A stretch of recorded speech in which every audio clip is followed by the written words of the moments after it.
Happy New Year, everyone! Good day, and welcome to our math room. Today, we will be learning about the laws of exponents. So, this is a topic from in Mathematics 9, second quarter. So, first rule is product rule. So, ang rule niya is when you are going to multiply same base, you just add the exponent. So, add their exponents. So, again ha, product. So, means magmumultiply ka ng same base, i-add mo lang yung exponents. So, number 1, example, we have a cubed times a squared.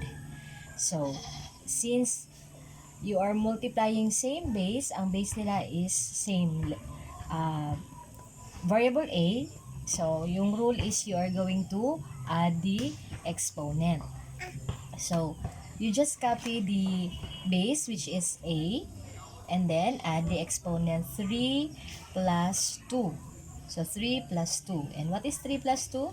That is 5. So, your answer is a exponent 5. Next, number 2. So, in this case, dalawang variables na ang involved. So, ganun pa rin yung rule.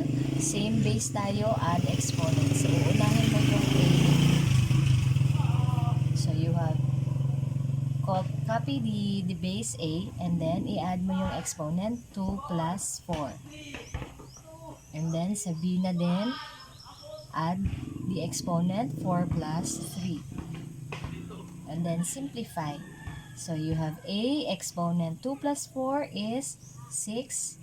And for b, we have 4 plus 3, which is 7. So your final answer is a exponent 6, b exponent 7. So the next law of exponent is power rule. So sa power rule naman, when you are going to raise a base to two exponents, may dalawang exponents. So, i-multiply lang natin yung dalawang exponents. So, this is raising a base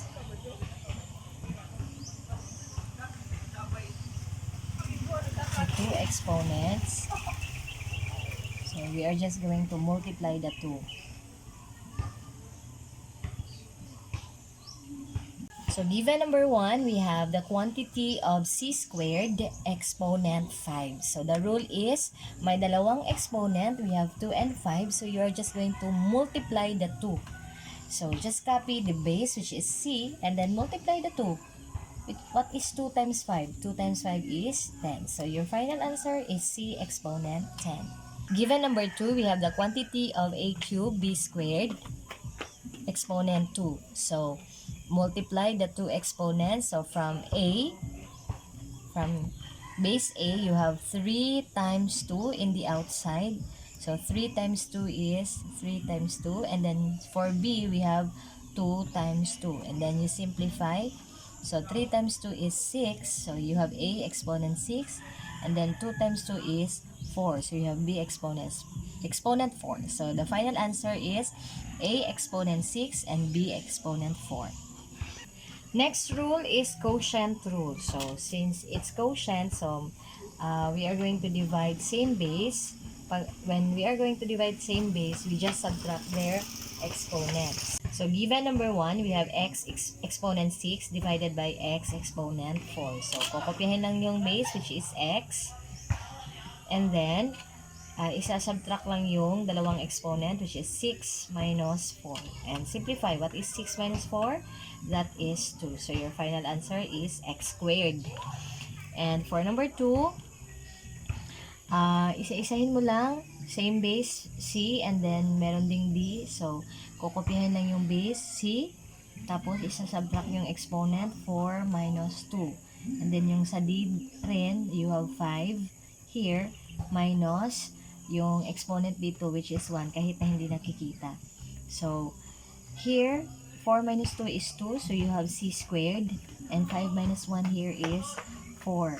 So, your final answer is c squared d exponent 4. So, next rule is power of a fraction rule. So if you have given number 1, the quantity of m squared divided by n cubed raised to 2. So, kaya tinatawag na fraction rule kasi meron numerator which is m squared and we have denominator n cubed. So, meron ding exponent sa labas. So, kagaya ng rule natin kanina, yung power rule, so, i-multiply lang natin yung dalawang exponent inside and outside. Tapos, isa-isahin mo numerator tapos denominator. So, ganito ang mangyayari. So, you have unahin mo yung bar. So, tapos you have m squared, this one, and then multiply mo sa exponent outside which is 2. Now, you have divided by n cube here.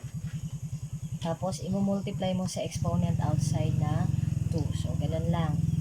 So, you simplify 2 times 2 is 4. So, you have m exponent 4 divided by 3 times 2 here is 6. So, you have n exponent 6. So, your answer is m raised to 4 divided by n raised to 6.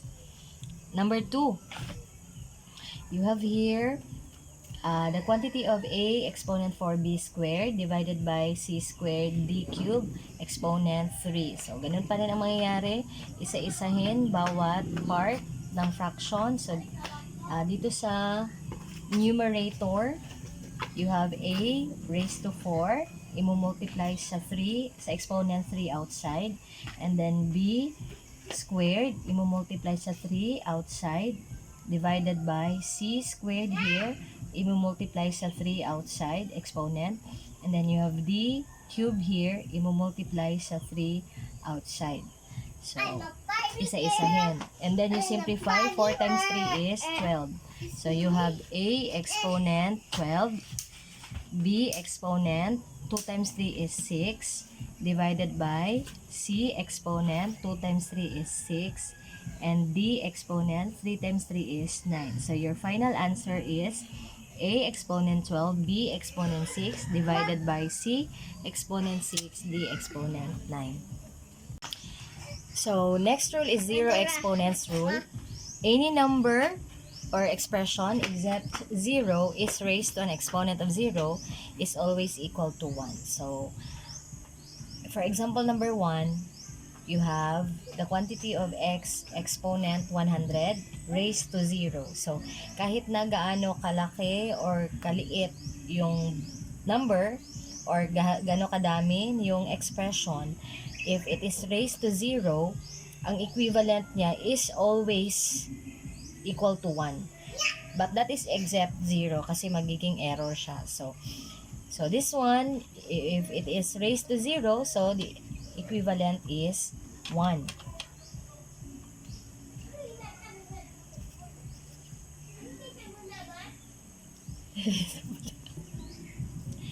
X exponent 100 raised to 0. So, since it is raised to 0, so the equivalent is always 1. So, number 2, you have the quantity of 5m squared n exponent 4p exponent 8 and then raised to 0.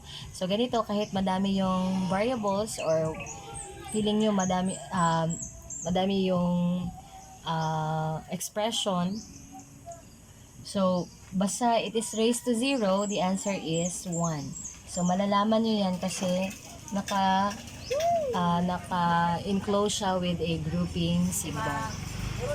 So, the last rule is negative exponents rule. So, just simply, yung exponent niya is a negative. So, ang gagawin mo lang is, kapag nasa numerator siya, yung negative exponent, so, ilalagay mo siya sa denominator at magiging positive na yung exponent niya. Kapag naman nandito siya sa denominator, so ilalagay mo lang sa numerator, magiging positive na yung kanyang exponent. So, ang i-move mo lang is yung merong negative ang exponent. So, for example, number 1. So, isa lang. So, you have a exponent negative 1. So, since this is just one expression, so parang meron siyang automatic, hindi parang, talagang meron siyang automatic denominator na 1. So, ang mangyayari, ilalagay mo siya doon sa denominator kasi negative yung exponent niya. Tapos, yung exponent niya, since nandito na siya sa denominator, magiging positive na. So, you can just put positive 1 or pwede ring wala. And then yung sa ibabaw, kasi you just move the expression to the denominator, so yung maiiwan na lang sa ibabaw, yung numerator niya is 1. So your answer is 1 over a. Next, number 2. So, yung numerator niya, it has a positive exponent, so x squared, divided by z exponent negative 3. So, ito yung merong negative ang exponent. So, as is lang itong numerator mo na may positive ang exponent, isusulat mo lang siya. Pero itong nasa denominator na z exponent negative 3, kasi negative yung exponent niya, so ilalagay mo yan dito sa sa numerator niya at magiging positive na yung exponent. So, from negative 3, magiging positive 3. Tapos, yung maiiwan sa denominator niya is 1. So, ang mangyayari, yung final answer mo, you can just disregard 1 as the denominator. So, yung final answer mo is x squared z cubed.